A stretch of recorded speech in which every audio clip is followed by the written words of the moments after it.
Hello everyone, I welcome to all. This is Ajay and now you're watching JKSSP online tutorial.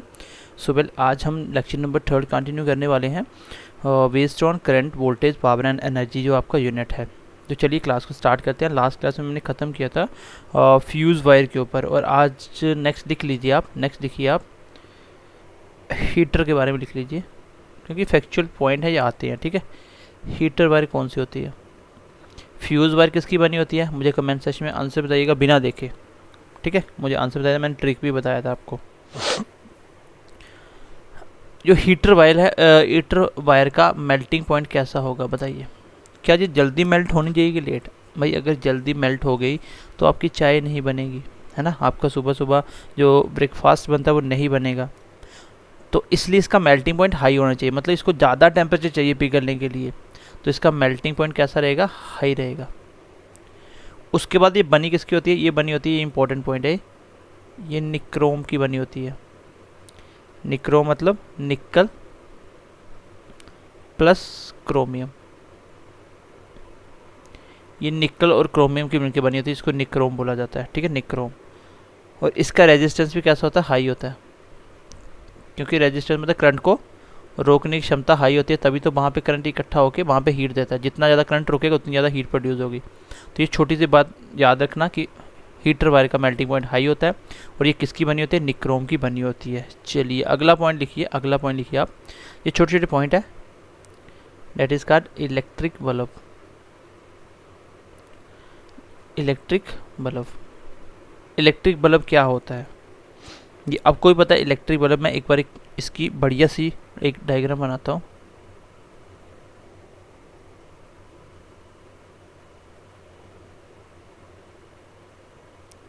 ये बन गया आपका bulb. ठीक है, ये लगा इसके मेन छोटे छोटे प्लग, और यहाँ से ऐसे आते हैं, और बीच में ऐसे ऐसे एक तार लगी होती है, ऐसे होता है आपका बल्ब। ठीक है, पेंटिंग मेरी बहुत ज़बरदस्त है, आप भी ऐसी पेंटिंग बना सकते हो। चलिए, ये जो फिलामेंट होता है, इसमें जो फिलामेंट इसका बनाया जाता है जो आपको लाइट देता है बेसिकली, ये किसका बना होता है, ये बना होता है आपका किसका, टंगस्टन का। किसका बना होता है, टंगस्टन का। क्वेश्चन एग्जाम में पूछा जाएगा इलेक्ट्रिक बल्ब का फिलामेंट किससे बना होता है, किससे बना होता है, ये बना होता है आपका टंगस्टन से। किससे बना होता है, टंगस्टन से क्वेश्चन पूछा जाता है। इसका मेल्टिंग पॉइंट कैसा होगा मुझे बताइए। मेल्टिंग पॉइंट बिल्कुल भाई हाई होगा, क्योंकि हाई होगा तभी तो ये जल्दी से तार नहीं टूटेगी, जल्दी से तार नहीं टूटेगी। देखिए ये जो कॉइल होती है ऐसे करके क्यों लगाई जाती है, ऐसे करके बीच में क्यों लगाई जाती है, इसको सीधा क्यों नहीं ऐसे लगाया गया, इसलिए ताकि इसकी क्या होगी, लेंथ बढ़ी। इसको खींच के देखना है, लेंथ इसकी बढ़ जाएगी। अगर तार की लेंथ बढ़ती है तो रेजिस्टेंस भी बढ़ता है, और रेजिस्टेंस हाई होगा तभी करंट ज़्यादा होगा, वहाँ पे हीट ज़्यादा होगी। बेसिकली हीट की वजह से ये क्या होता है, ग्लो करता है। ठीक है, हीट की वजह से ग्लो करता है। चलिए अब ये कितनी डिग्री पे लाइट देता है इसको लिख लो। इसका बेसिकली जो मेल्टिंग पॉइंट होता है वो होता है लगभग 3500 डिग्री सेल्सियस तक, और ये हीट देता है वो कितना होता है, 1500 से 2000 डिग्री सेल्सियस तक। जब ये गर्म हो जाता है तब ये ये लाइट देखना स्टार्ट करता है। बोलेगा कि आपका इलेक्ट्रिक बल्ब ग्लो कब करता है, कितने टेम्परेचर पे, तो 1500 से 2000 डिग्री सेल्सियस तक जैसे टेम्परेचर होता है तो ये जो टंगस्टन होता है ये आपको लाइट देना स्टार्ट करता है हीट के साथ साथ। ठीक है, तो मेल्टिंग पॉइंट इसका हाई होगा, और रेजिस्टेंस भी कैसा होगा, रेजिस्टेंस भी कैसा होगा, हाई होगा। रेजिस्टेंस भी कैसा होगा, हाई होगा। अब एक क्वेश्चन आता है कि इस बल्ब में कौन सी गैस भरी जाती है। इसमें गैस भरी जाती है, लिख लेना, इंपॉर्टेंट पॉइंट है, एक नाइट्रोजन प्लस आर्गन गैस। कौन सी गैस होती है इसमें, नाइट्रोजन प्लस आर्गन गैस होती है। ठीक है, नाइट्रोजन प्लस आर्गन गैस। और जो आपकी ट्यूबलाइट होती है, जो आपकी ट्यूबलाइट होती है, ट्यूबलाइट में क्या होता है, उसमें मरकरी वेपर भरे जाते हैं। क्या होते हैं वो, जो वाइट लाइट देता है उसमें मरकरी वेपर फिल किए जाते हैं, मरकरी वेपर। ठीक है, इसलिए वो वाइट लाइट देती है। और बाकी जो बल्ब का फिलामेंट होता है इलेक्ट्रिक बल्ब का, वो कौन सा होता है, नाइट्रोजन गैस है, आर्गन गैस भरी जाती है। कितनी डिग्री पे ग्लो करता है, 1500 से 2000 degree Celsius. Melting point high होगा, कॉमन सी बात है, मेल्टिंग पॉइंट हाई ही चाहिए, क्योंकि जितना ज़्यादा टेम्परेचर चाहिए इसको पिघलने के लिए उतनी अच्छी बात है। फिलामेंट किसका बनता है, टंगस्टन, क्योंकि इसका हाई मेल्टिंग पॉइंट होता है, इसलिए इसको लगाया जाता है। इसकी जगह आयरन की तार क्यों नहीं लगाई जाती है ना, एल्यूमिनियम की क्यों नहीं लगाई जाती, क्योंकि उनका मेल्टिंग पॉइंट इतना हाई नहीं है।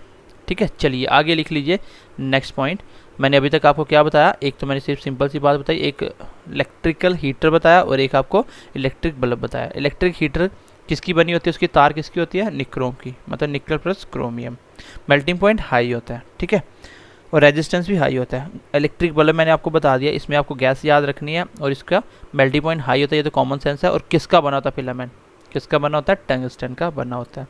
चलिए इतनी बात कर लिया, थोड़ा सा आगे बढ़ते हैं। नेक्स्ट लिख लीजिए अभी आप गैल्वेनोमीटर। चलिए नेक्स्ट लिख लीजिए आप, नेक्स्ट लिखिए गैल्वेनोमीटर। गैल्वेनोमीटर क्या होता है,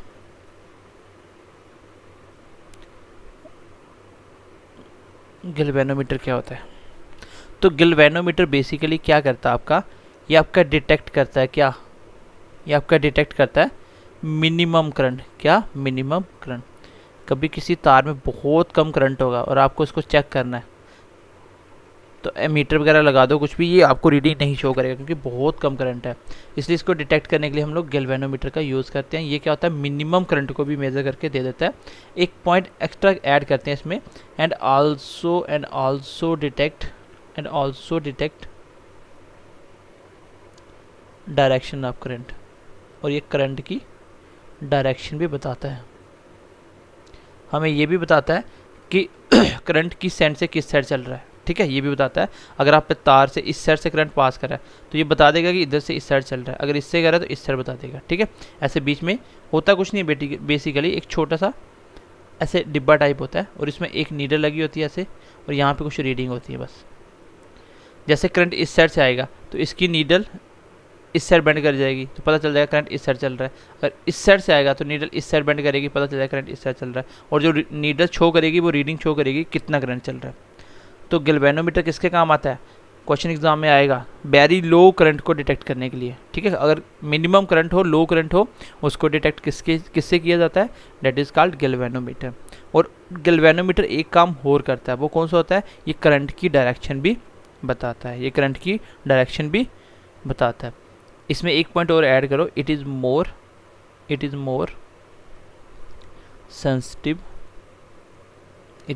सेंसिटिव टू इलेक्ट्रिक करंट।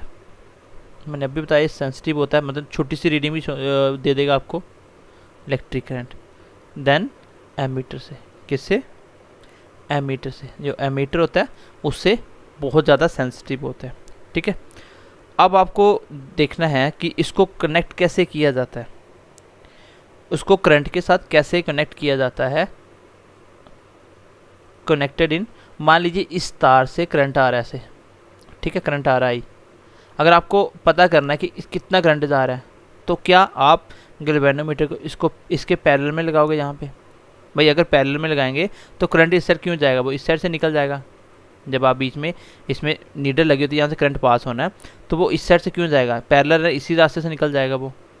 तो इसलिए इसको कैसे कनेक्ट किया जाता है, ये करंट आ रहा है आपका आई, इसको इसी के साथ सीरीज़ में कनेक्ट कर दिया जाता है, connected in series with current. ये करंट के सीरीज़ में कनेक्ट किया जाता है, तभी आपको ये रीडिंग बताएगा, तो आई होप यहाँ तक आपको बात क्लियर होगी। बस एक छोटा सा पॉइंट और ऐड कर लो, it is connected, it is work, ऐसे लिख लो, it is work on DC current only. ये सिर्फ और सिर्फ डीसी करंट पे काम करता है। डीसी करंट का मतलब डायरेक्ट करंट, जब आपकी करंट ऐसे चलती सीधी इसमें, और अल्टरनेट मतलब जब आपकी करंट ऐसे चलती तारों में, अल्टरनेट चेंज होती रहती है। आपकी जो घर में तारें होती हैं उन सब में एसी करंट चलता है, अल्टरनेट चलता है। और जो बैटरी का आउटपुट होता है वो डीसी होता है, और बैटरी चार्ज भी डीसी से होती है। आपका मोबाइल चार्ज भी डीसी से होता है। देखो आपको डीसी 12 वोल्ट का अगर चार्जर होगा तो आपके मोबाइल के चार्जर से आपको करंट नहीं पड़ता, क्योंकि आपकी बॉडी इतना करंट को बहुत ईजिली सहन कर सकती है, आपको पता भी नहीं चलेगा।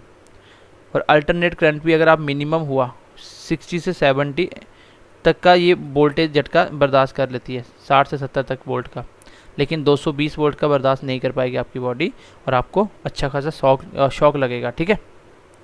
तो डीसी करंट क्या होता है, डायरेक्ट करंट। कैसा होता है, डायरेक्ट। आपकी तारों में कैसा चलता है, अल्टरनेट करंट चलता है। तो ये अल्टरनेट करंट पे काम करता है। किसी तार से सीधा करंट जा रहा है तो उसको मेजर करने के लिए बताता है कि कितना करंट जा रहा है, गैल्वेनोमीटर। चलिए गैल्वेनोमीटर को एक बार थोड़ा सा रिकैप देता हूँ आपको। मैंने बोला गैल्वेनोमीटर यूज़ होता है आपका सेंसिटिव करंट या कम से कम मिनिमम करंट को मेज़र करने के लिए, और आपको ये क्या करता है, करंट की डायरेक्शन भी बताता है। एक पॉइंट क्लियर हो गया। चलिए दूसरी बात, ये एमीटर से ज़्यादा सेंसिटिव होता है, क्योंकि कम से कम अगर एमीटर भी चेक कर सकता हो तो फिर हम लोग इसको क्यों यूज़ करेंगे, फिर तो हम एमीटर ही रखते हैं, फिर गैल्वेनोमीटर क्यों यूज़ करना। तो बेसिकली गैल्वेनोमीटर से बहुत सेंसिटिव होता है ये। और इसको कैसे कनेक्ट किया जाएगा, तो कॉमन सी बात है, अगर तार में करंट कितना जा रहा है चेक करना, तो उसके कनेक्ट सीरीज में लगाओगे तभी तो करंट पता चलेगा इसमें कितना जा रहा है। पैरेलल में कोई मतलब नहीं बनता। और ये किस पे काम करता है, हमेशा डीसी। और जो आपका ट्रांसफार्मर होता है, ट्रांसफार्मर वो एसी पे काम करता है। ठीक है, तो यहाँ तक क्लियर हो गया आपको गैल्वेनोमीटर वाला कॉन्सेप्ट। चलिए थोड़ा सा आगे बढ़ते हैं। नेक्स्ट लिखिए, नेक्स्ट एमीटर। एमीटर किसके लिए यूज़ किया जाता है, तो ये किसके लिए यूज किया जाता है, टू मेजर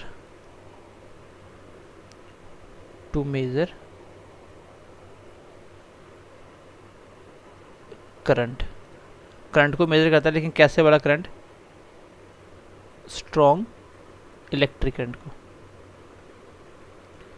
अगर इलेक्ट्रिक करंट बहुत ज़्यादा होगा तो आप किससे मेजर करते हो, एमीटर से मेजर करते हो। जो कनेक्ट कैसे किया जाता है, ये भी सीरीज में कनेक्ट किया जाता है। भाई कोई चीज़ मेजर करनी है उसको सीरीज में ही लगाना पड़ेगा, तभी उसमें से पास होगा तो पता चलेगा रीडिंग क्या दे रहा है। इसका सीरीज कॉम्बिनेशन होता है। कैसे लगाया जाता है, इसको सीरीज में लगाया जाता है। और इसका रेजिस्टेंस कैसा होगा, लो रेजिस्टेंस। कैसा होगा, लो रेजिस्टेंस। ये ज़्यादा इंपॉर्टेंट नहीं है, बट आपको ये याद रखना है कि एमीटर किसके लिए यूज़ होता है, ये इलेक्ट्रिक करंट ही मेजर करता है, लेकिन कौन से वाला, स्ट्रॉन्ग वाला। और गैल्वेनोमीटर क्या करता है, मिनिमम वाला। कौन से वाला, मिनिमम वाला। एक आता है आपका आइडियल एमीटर, क्वेश्चन एग्जाम में पूछा जाता है। आइडियल एमीटर क्या होता है, आइडियल एमीटर एक ऐसा एमीटर होता है जिसका रेजिस्टेंस कितना होता है,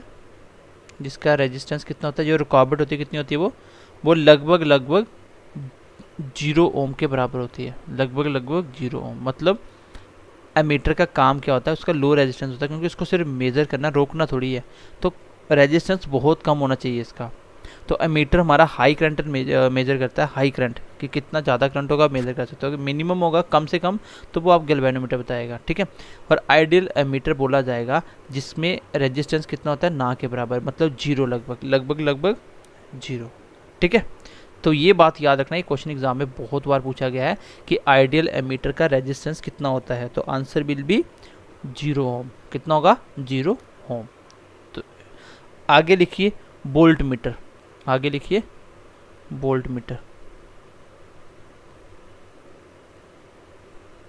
बोल्ट मीटर। तो बोल्ट मीटर क्या होता है, to major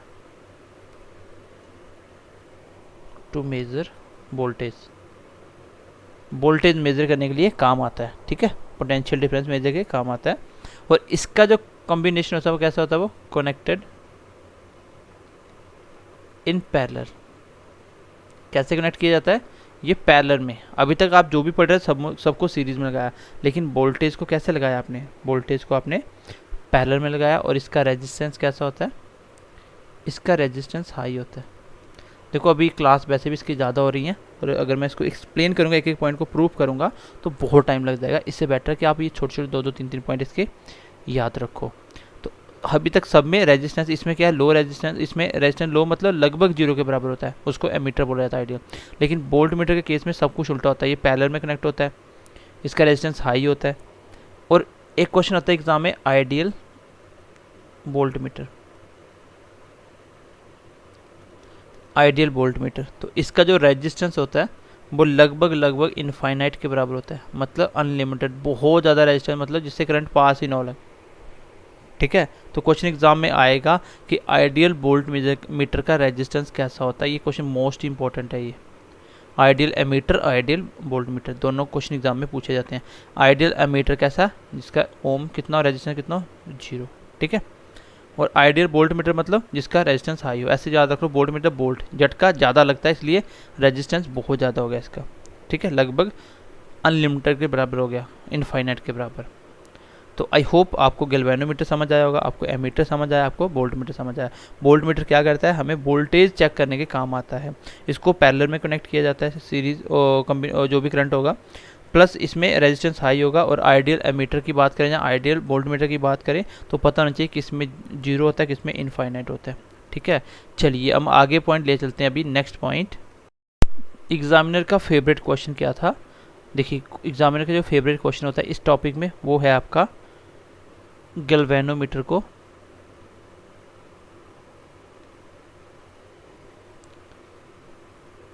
into ammeter use करना, या लिख दो कन्वर्ट गैल्वेनोमीटर इनटू एमीटर। मतलब मान लीजिए आपके पास गैल्वेनोमीटर है, एमीटर नहीं था, और आप चाहते हो कि मैं क्या करूं, मैं हाई रेजिस्टेंस चेक करूं, मैं हाई करंट को चेक करूं, क्योंकि एमीटर क्या काम करता है, एमीटर काम करता है ज़्यादा करंट बताने का, गैल्वेनोमीटर क्या काम करता है, मिनिमम करंट बताने का। लेकिन मान लीजिए आपके पास एमीटर है, आपके पास गैल्वेनोमीटर है, एमीटर नहीं है, तो आपको बोला जाए बताइए कि कैसे करंट मेजर करोगे, ये तो मिनिमम करता है, हाई कैसे चेक कर लोगे। तो इसको हम चेक कर सकते हैं कैसे, हम लोग क्या करते हैं, देखिए कॉन्सेप्ट इसका मैं थोड़ा सा आपको आइडिया देता हूँ। ये आपका पीछे से आ रहा था 10 एम्पियर का करंट आ रहा था, 10 एम्पियर का करंट आ रहा था। आपने क्या किया, आपने यहाँ पे एक लो रेजिस्टेंस लगा दिया, लो रेजिस्टेंस लगा दिया, ठीक है, एक लो रेजिस्टेंस लगा दिया, लो रेजिस्टेंस, पैरेलल में इसके लो रेजिस्टेंस लगा दिया, और बीच में यहाँ लगाया था कहीं गैल्वेनोमीटर, ठीक है, गैल्वेनोमीटर। अब बेसिकली होता क्या है आपको हाई चेक करना है, लेकिन गैल्वेनोमीटर से 10 का 10 चला गया, ये मेज़र करके नहीं बताएगा, ठीक है, ये मेज़र करके नहीं बताएगा। तो आप क्या करोगे, ये 10 को डिवाइड कर दोगे, इस साइड चला जाएगा, मान लीजिए 9 एम्पियर का, इस साइड आया 1 एम्पियर का करंट, इसने मेज़र करके बता दिया कि यहाँ से 1 आ रहा है, लेकिन 9 इस साइड होकर लो रेजिस्टेंस, मतलब जो ना के बराबर रेजिस्टेंस होगा, तो यहाँ से करंट पास होकर फिर वापस यहाँ पे आके ओवरऑल करंट आगे चला जाएगा, थोड़ा सा लॉस होगा लेकिन ज़्यादा नहीं। अब आपके गैल्वेनोमीटर ने रीडिंग कितनी बताई, 1 एम्पियर। तो मैं समझ गया कि मैंने यहाँ पे एक फिक्स वाला लगाया था, इसमें इस साइड फिक्स करंट जाता है 9 एम्पियर, मैंने फिक्स कर दिया था यहाँ पे 9। इसका मतलब इसकी एक रीडिंग इस साइड 9 होगी, अगर इसकी 1 है तो उस साइड 9 होगी, टोटल कितना होगा 10। मान लीजिए यहाँ पे रीडिंग 2 शो करता है, लेकिन अगर ये 2 है तो इसमें ये 9 टाइम्स ज़्यादा है, तो ये 9 टाइम्स ज़्यादा मतलब ये 18 होगा, फिर इसका मतलब 18 इस साइड से जा रही थी, 2 इस साइड से, टोटल कितनी जा रही है 20। मतलब इसकी एक रीडिंग और 2 रीडिंग दोनों ने, 1 और 2 ने मुझे बता दिया कि ये 10 एम्पियर था, 20 एम्पियर था। बताओ ये हाई चेक कर रहा है कि नहीं कर रहा। मैंने क्या किया, आपको क्वेश्चन एग्जाम में ये पूछा जाता है खाली कि अगर गैल्वेनोमीटर को एमीटर बनाना तो क्या करना पड़ेगा, तो आपको कुछ नहीं करना, आंसर होगा connect low resistance parallel with galvanometer. अगर आप गैल्वेनोमीटर के पैरेलल में एक लो रेजिस्टेंस कनेक्ट कर देते हो तो वो आपका एज अ एमीटर काम करेगा।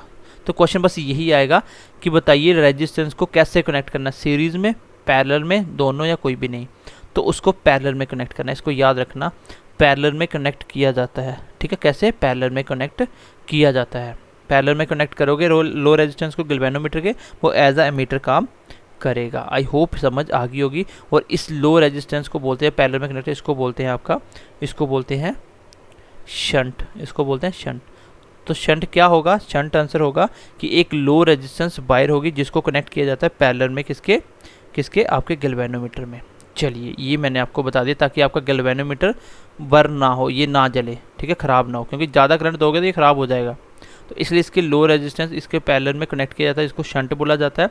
और इससे मैं हाई करंट भी मेज़र कर पाया। इवन कि इसने एक ही रीडिंग दी, लेकिन इसकी एक रीडिंग भी 10 के बराबर होगी, क्योंकि मैं पता था उस साइड से 9 फिक्स करके रखा हुआ मैंने। तो इस पॉइंट से आने वाला क्वेश्चन आप कॉपी पे नोट करके लिख लो। अगर गैल्वेनोमीटर को एज आ मीटर यूज़ करना हो तो बताइए लो रेजिस्टेंस को गैल्वेनोमीटर से कैसे कनेक्ट करना है। तो आंसर होगा सर पैरेलल में कनेक्ट करना, बस इतना ही आंसर देना है आपको। यही बार बार एग्जाम में क्वेश्चन पूछा जाता है, ठीक है। और शंट क्या होता है, लो रेजिस्टेंस वायर होती है जिसको एमीटर को गैल्वेनोमीटर को एमीटर बनाते टाइम यूज़ की जाती है, ठीक है। अगला एक और पॉइंट लिखिए, फिर आपका ये पॉइंट खत्म हुआ। उसके बाद हम पावर को पकड़ेंगे, पावर वाला टॉपिक करेंगे, ठीक है। आगे लिखिए conversion of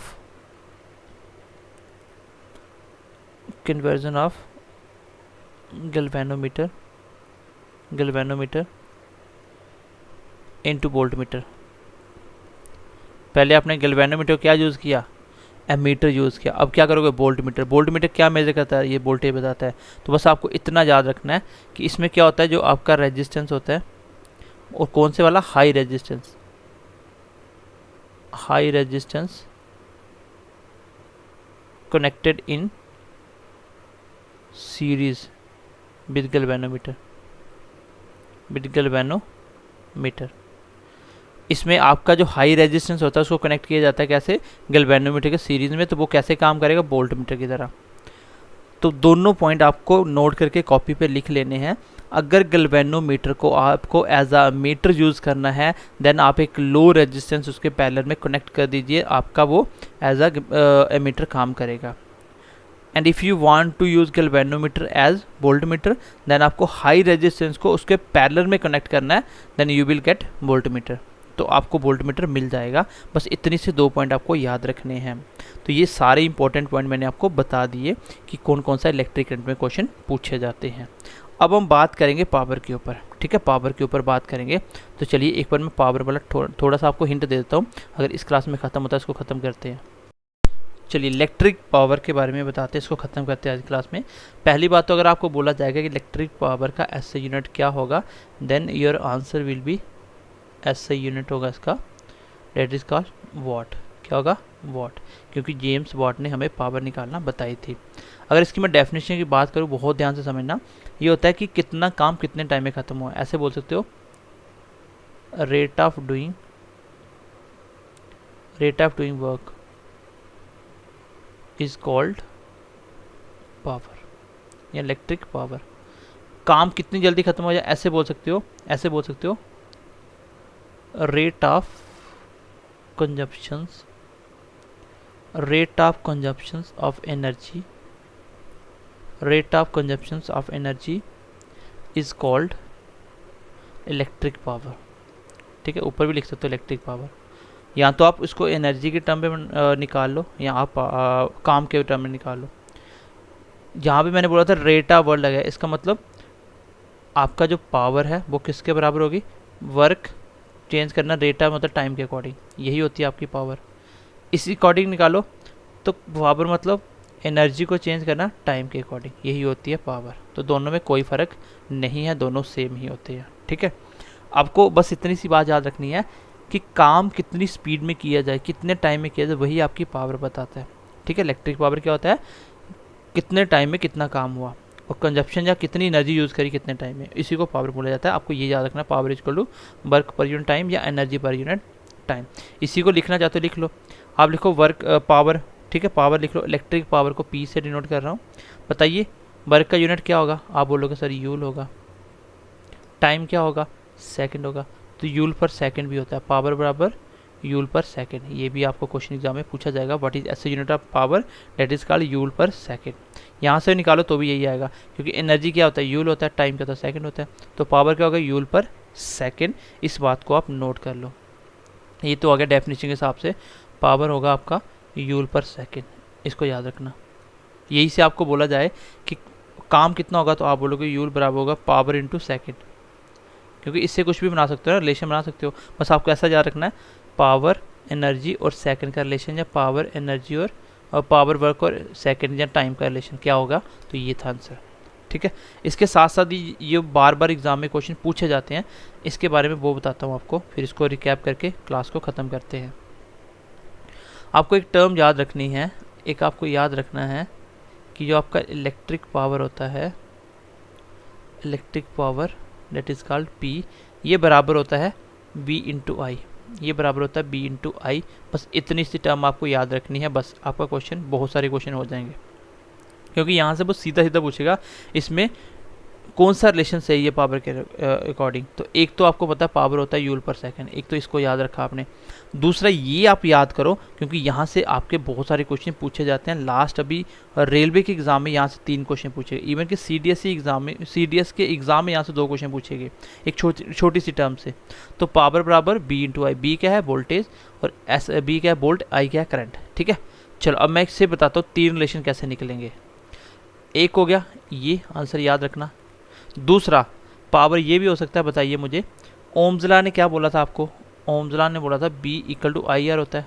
करिए याद ओम्स लॉ को, अभी पढ़ाया मैंने कल की क्लास में। जो चीज़ें मैं आपको बताता हूँ ना उसको याद कर लिया करो। ओम्स लॉ में बस यही तो याद करना था, इसमें कुछ भी क्वेश्चन पूछेगा, बताइए करंट बढ़ाने से वोल्टेज पे क्या इफेक्ट आएगा, तो ये आप निकाल सकते हो। अब मैं यहाँ से B की वैल्यू यहाँ पुट कर रहा हूँ। B कितना आई आर, B की जगह मैंने आई आर रखा, और आई ये वाला पहले भी है, तो आई इंटू आई क्या हो गया आई स्क्वायर आर। ये भी याद रखना, पावर इसके बराबर भी होता है, पावर बराबर होता है करंट का स्क्वायर इंटू रेजिस्टेंस। ये दूसरी कंडीशन याद रखनी है।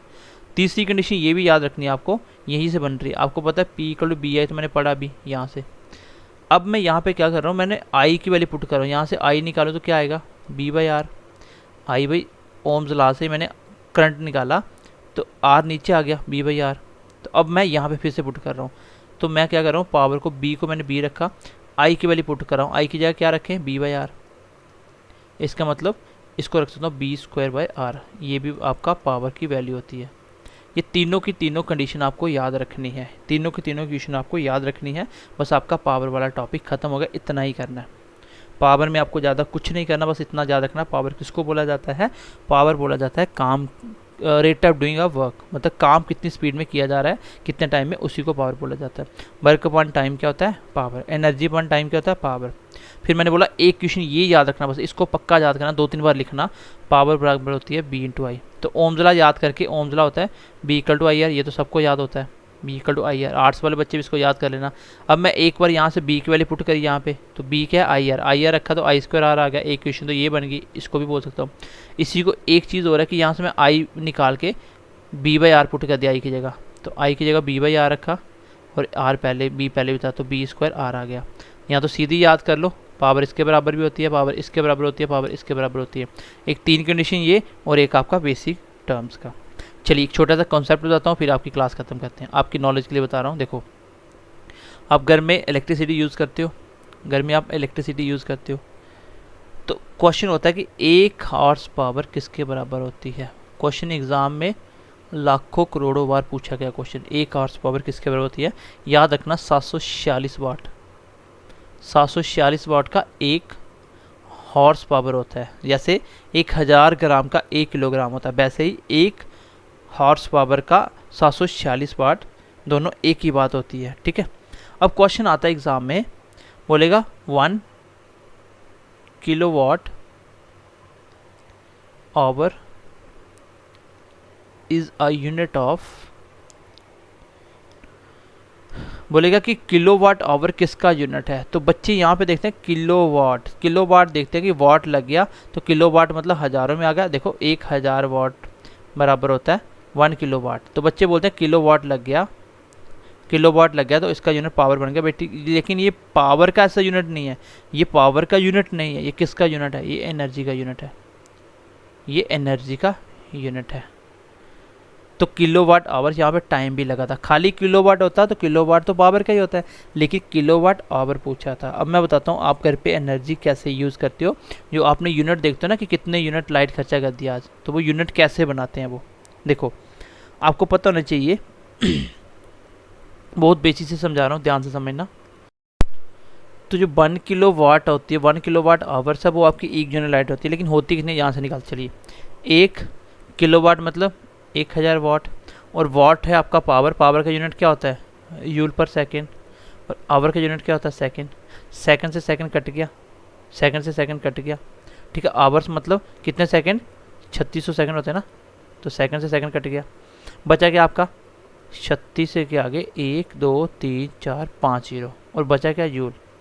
ये क्या बनी आपकी? यूल क्या होता है? एनर्जी का यूनिट होता है ना, एनर्जी का। तो इसको ऐसे लिख सकते हो 36 मल्टीप्लाई 10 की पावर 5, या ऐसे बोल सकते हो 3.6, और 1 जीरो यहाँ से मैंने मूव किया, इस साइड लेके चला गया 10 की पावर 6 यूल। ये होता है आपका 1 किलोवाट। आपके अपने लैंग्वेज में आपको समझा देता हूँ। 1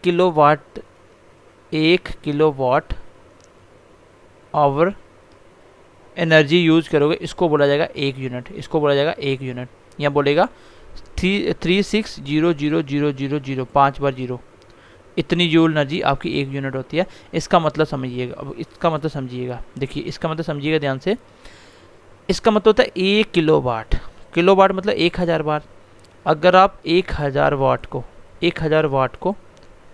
1 घंटे के लिए लगातार यूज़ करते हो, 1000 वाट को 1 घंटे के लिए लगातार यूज़ करते हो, अगर 1 घंटा यूज़ कर दिया आपने 1000 वाट, तो वो 1 यूनिट लाइट खर्चा होगी।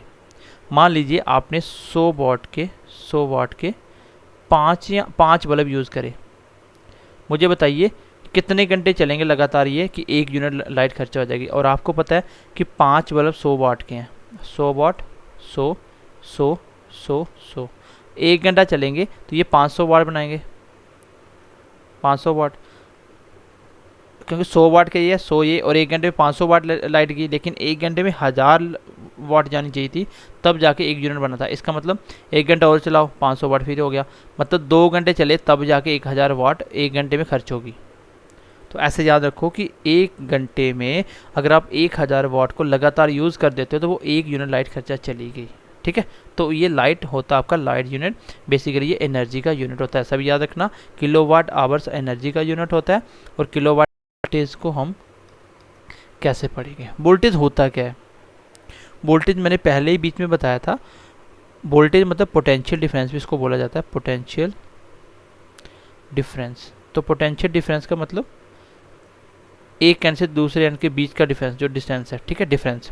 तो वोल्टेज क्या होता है? वोल्टेज ऐसे याद रखो कि मैंने आपको बोला भी था, जैसे मान लीजिए जो करंट को फ्लो कराने में हेल्प करता है, अगर चार्ज इस साइड से करंट फ्लो करेगा, वो फ्लो तब करेगा जब इसमें वोल्टेज होगी, तो वोल्टेज उसको धक्का देने का काम करता है, वोल्टेज उसको धक्का देने का काम करता है।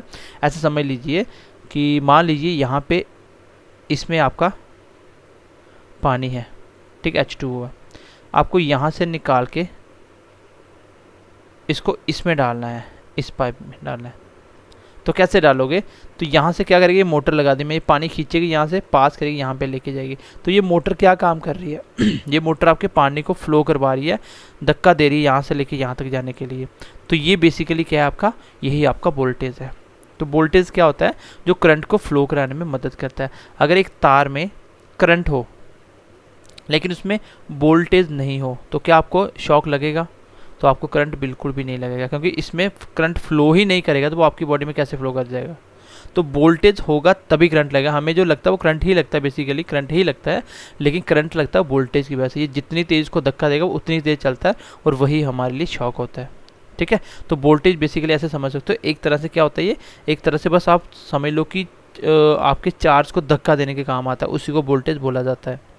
तो वोल्टेज आप बोल भी सकते हो, इट इज़ क्या है ये, voltage is the potential difference, voltage is the potential difference, voltage is the potential difference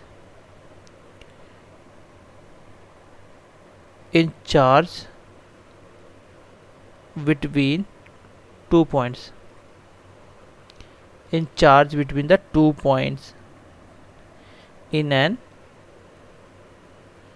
electric field circuit। तो वोल्टेज क्या होता है? बेसिकली एक पोटेंशियल डिफरेंस होता है बीच में, दो तारों के बीच में, ठीक है, चार्ज के बिटवीन द 2 पॉइंट के बीच में, जिसको एक कोई भी इलेक्ट्रिक फील्ड में, कोई भी इलेक्ट्रिक फील्ड यहाँ से लेके यहाँ तक इलेक्ट्रिक फील्ड हो गई, कोई सर्किट हो गया किसी में भी, ठीक है। तो पोटेंशियल डिफरेंस क्या होता है, मैंने आपको यहाँ पे समझा दिया कि क्या काम करता है वो, ठीक है। यहाँ तो हो गया। अब इसकी मैं डेफिनेशन एक और लिखवा देता हूँ आपको। चलिए, बाकी आप अपने हिसाब से लिख लेना, इसको खुद ही लिख लेना कि वोल्टेज क्या होता है, अपने हिसाब से रोमन में, हिंदी में, जैसे मर्जी लिख लो, कि जो करंट को फ्लो कराने के काम आता है, जो उसको जो पुश करता है करंट को, उसी को बोला जाता है वोल्टेज, ठीक है। इसका एसआई यूनिट क्या होता है? SI unit of voltage. तो वोल्टेज ही बेसिकली आपका क्या है? Potential difference. तो पोटेंशियल डिफरेंस का एसआई यूनिट क्या होता है? वोल्ट होता है। क्या होता है? वोल्ट। इसको वोल्ट में मेज़र किया जाता है, ठीक है, इसको वोल्ट में मेज़र किया जाता है। और यही आपका कॉज होता है क्या, करंट को फ्लो करवाने का। ठीक है, मैं आपको लिखवा ही देता हूँ क्योंकि आप भूल जाओगे, ऐसे लिखोगे तो हो नहीं। आप ऐसे लिख लो, वोल्टेज जो है आपका, वोल्टेज जो है वो कॉज होता है किसका, voltage cause a current in an electric circuit. वो करंट का कॉज होता है इलेक्ट्रिक सर्किट के अंदर, मतलब करंट को चलाने के काम आता है। जैसे आप बोल सकते हो like a force pushing, like a force pushing an electric current, ऐसा समझ सकते हो, जो उसको पुश करने के लिए काम आता है। तो मैंने आपको लिखवा भी दिया। तो वोल्टेज क्या होता है, तो करंट कैसे फ्लो करता है, वोल्टेज की वजह से। ठीक है, और आपका जो पावर हाउस पे बनाया जाता है वो क्या होता है, आपका वोल्टेज ही होता है, जो पीछे से वोल्टेज सप्लाई करता है, जो आपके करंट को लेके आपके घरों तक आता है। ठीक है, वोल्टेज जो आपके करंट को लेके आता है। उसके बाद थोड़ा सा आगे बढ़ते हैं, इसमें एक दो पॉइंट और देख लेते हैं जो न्यूमेरिकल फॉर्मूला से पूछ सकता है। आपको ऐसे याद रखना है, जो वोल्ट बराबर होता है वो बराबर होता है वर्क अपॉन चार्ज। और वर्क क्या होता है आपका, वर्क होता है आपका जूल, और चार्ज होता है आपका कूलम। बताया था आपको कूलम। तो आप ऐसे बोल सकते हो कि वोल्टेज बराबर होगा जूल पर कूलम। और आपका यही पे क्या था, जो जूल पर सेकंड था वो क्या था आपका, मुझे कमेंट सेक्शन में बताना, जूल पर सेकंड क्या था आपका, जूल पर सेकंड किसका यूनिट होता है। तो यहाँ तक हो गया। अगर आपको मैं बोलूँ यहाँ से निकालो जूल, तो वो क्या हो गया, बी इंटू चार्ज क्यू। ठीक है, तो आपको इतनी सी बात याद रखना कि वोल्ट बराबर होता है वर्क अपॉन चार्ज। वर्क होता है आपका जूल, चार्ज होता है आपका कूलम। चलिए अब मैं इसको ख़त्म करता हूँ, इसमें कुछ इंपॉर्टेंट खास है नहीं। आपको बस इतना याद रखना कि वोल्टेज का ऐसा यूनिट वोल्ट होता है, वोल्टेज का ऐसा यूनिट वोल्ट होता है। और वोल्टेज काम क्या करता है, आपके करंट को फ्लो कराने के काम आता है। अगर वोल्टेज नहीं होगा तो आपको शॉक नहीं लगेगा, क्योंकि उसमें तार में करंट फ्लो ही नहीं करेगा। तो ये मैंने लिखवा भी दिया क्या काम करता है। और एक इतनी बात याद रखना, वोल्टेज बराबर होता है वर्क अपॉन चार्ज। तो इसमें और ज़्यादा आपको कुछ नहीं करना। ठीक है, वोल्टेज को ही क्या बोला जाता है, पोटेंशियल डिफरेंस बोला जाता है, और इसका ऐसा यूनिट याद रखना। एनर्जी में आपको बहुत अच्छे से करवा चुका हूँ। चलिए अब हम थोड़े से एक्स्ट्रा पॉइंट पर नज़र डाल लेते हैं जो आपके चैप्टर में थे, इसमें आते हैं वो इलेक्ट्रिक करंट के अंदर ही। चलिए सबसे पहले तो मैं बताता हूँ आपको कूलम लॉ के बारे में। कूलम्स लॉ लिख लीजिए आप लोग, कूलम्स लॉ क्या होता है, कूलम्स लॉ क्या होता है। ठीक है, कूलम्स लॉ क्या बोलता है, तो कूलम्स लॉ क्या बोलता है आपका कि दो चार्ज होते हैं, एक नेगेटिव एक पॉजिटिव, दोनों के बीच में अट्रैक्ट करने में या रिपेल करने में, उसको अपनी तरफ खींचने में या दूर करने में कितनी फोर्स लगी, ये हमें कूलम्स लॉ बताता है। ऐसे याद रखना, फोर्स बिटवीन टू चार्ज, दो चार्ज नेगेटिव और पॉजिटिव, नेगेटिव पॉजिटिव दो चार्ज के बीच में फोर्स कितनी लगी ड्यूरिंग अट्रैक्शन, अट्रैक्ट करते टाइम, एंड रिपल्सन, या आपको रिपल्सन करवाते टाइम। जैसे दो मैग्नेट आपस में खींचते भी हैं और वो रिपेल भी करते हैं, तो वो उसके बीच में जो फोर्स लग रही है अट्रैक्ट करने में, रिपेल करने में, उसी को बोला जाता है कूलम्स लॉ। कूलम्स लॉ में यही निकालना सिखाया था, फोर्स कैसे लगती है। एक होगा पॉजिटिव चार्ज, जिसको क्यू से नोट करता हूँ, यहाँ पे होगा पॉजिटिव चार्ज। तो दोनों पॉजिटिव पॉजिटिव क्या करेंगे, रिपेल करेंगे। दोनों नेगेटिव नेगेटिव भी क्या करेंगे, आपस में रिपेल करेंगे। और एक अगर पॉजिटिव हुआ और एक नेगेटिव हुआ तो वो क्या करेंगे, वो अट्रैक्ट करेंगे आपस में। ठीक है, और फोर्स कैसे निकलती है आपकी, फोर्स निकलती है आपकी, फोर्स बराबर होती है वो सीधी सीधी डायरेक्टली अप्रोच में होती है दोनों चार्ज के मल्टीप्लाई पे, दोनों चार्ज के मल्टीप्लाई पे और आर के स्क्वायर में। आर स्क्वायर क्या होता है, यहाँ पे आर होता है बीच का डिस्टेंस कितना है, डिस्टेंस के स्क्वायर के, और क्यू क्या है यहाँ पे चार्ज। तो ज़्यादा हम डीप में नहीं जाएंगे, ज़्यादा डीप में नहीं जाएंगे, मैं बेसिकली यहाँ से क्वेश्चन आने वाले बता देता हूँ। पहली बात तो फॉर्मूला पता होना चाहिए, फोर्स को दो चार्ज के बीच में कैसे लगती है, दोनों चार्ज का मल्टीप्लाई, जो भी चार्ज दोनों के होंगे, और नीचे डिस्टेंस का स्क्वायर।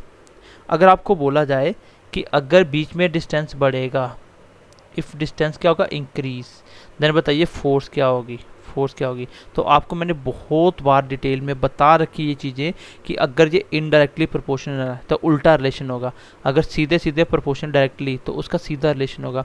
ये इनडायरेक्टली है ना, अगर डिस्टेंस बढ़ रहा है तो फोर्स क्या होगी, कम होगी, क्योंकि ये इनडायरेक्टली रिलेशन है, फोर्स इनडायरेक्टली रिलेशन है डिस्टेंस के स्क्वायर के, ठीक है, फोर्स कम होगी। अगर बोलेगा कि आपका चार्ज इंक्रीज हुआ तो मतलब फोर्स भी इंक्रीज होगी।